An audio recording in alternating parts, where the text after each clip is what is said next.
Dr. Russell Norman. Thank you, Mr. Speaker. Mr. Speaker, New Zealand has faced some major blows in recent years, whether it's the earthquakes in Christchurch or the Pike River mine disaster. And these events, I think, have perhaps seen many of us take the focus off the events in Afghanistan and New Zealand's long-standing commitment to the events in Afghanistan. This is not just a New Zealand phenomenon, it's actually been happening in the United States as well. However, the recent tragic events mean that we must once again look at what we're doing in Afghanistan and how our military serving in Bamiyan province can be brought home safely. Now, many other parliaments debate these kind of military deployments on a regular basis. The German parliament debates it every year. And so we think it's important that New Zealand should have this debate. We were very disappointed that the government blocked having a debate on this issue yesterday and that the Speaker didn't give an urgent debate on this issue yesterday, which we think actually this Parliament should be debating this issue.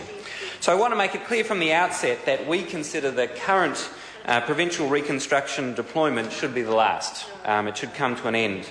The PRT's deployment in Bamiyan is easily New Zealand's most significant and dangerous overseas deployment since Vietnam. Now is the time, we believe, for the government to signal an end to our involvement in the Afghanistan war immediately and withdraw our troops as soon as possible. The ongoing loss of New Zealand life is too high a price to pay for a war we cannot influence and where the situation for our troops is increasingly dangerous.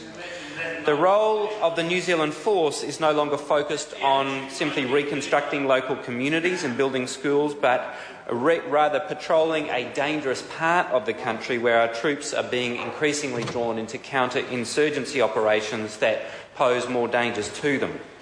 Now, New Zealand has had an active commitment in Afghanistan since 2001, and so withdrawing our troops over a decade later is therefore in no sense cutting and running, as some members of the government have suggested. We, New Zealand, have made a significant commitment, but the Green Party believes that the price now is too high to stay. The overall situation in Afghanistan is beyond our control, and sending more New Zealand soldiers to the northeast of Bamiyan province in particular at this time is indefensible and too dangerous. The government has signalled an end to our commitment next year. I understand they've reached an agreement with the US government to end in April. This is simply bringing forward the end date that was previously announced, but the Greens believe we should bring it forward further. And of course, we would not be the only country making that decision to bring forward our withdrawal from Afghanistan. The Netherlands withdrew in 2010. They now have police there, but they don't have troops. And of course, the new French Prime Minister, François Hollande, has signalled that he wants the vast bulk of French soldiers out this year. The overall outcome of the war in Afghanistan is beyond the control of New Zealand troops based in Bamiyan province. According to news reports, we have about 150 soldiers there. What's interesting is that in 2010, the then Defence Minister Wayne Mapp was interviewed, and he said we had about 100 soldiers there, and that we were planning to draw down from September 2011. Instead, it seems like we have increased the number of troops that we have in Bamiyan.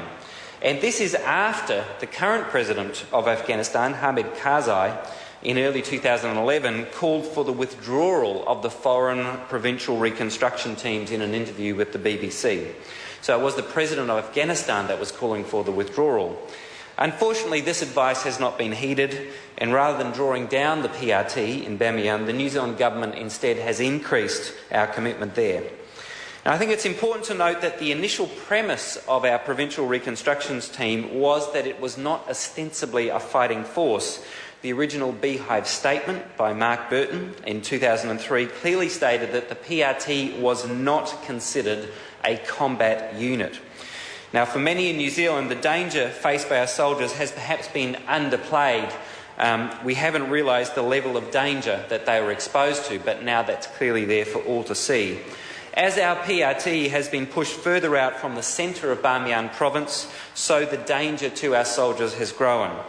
The Taliban presence within Bamiyan and surrounding provinces has also increased in recent years. New Zealand's losses in that province have occurred in the north-east part of it. Earlier this month, the government took a cabinet decision to widen even further the area of operations of our PRT. It seems to us that it is time for Cabinet to revisit that decision. Thank you, Mr Speaker. Mike Sabin. Thank you, Mr Speaker.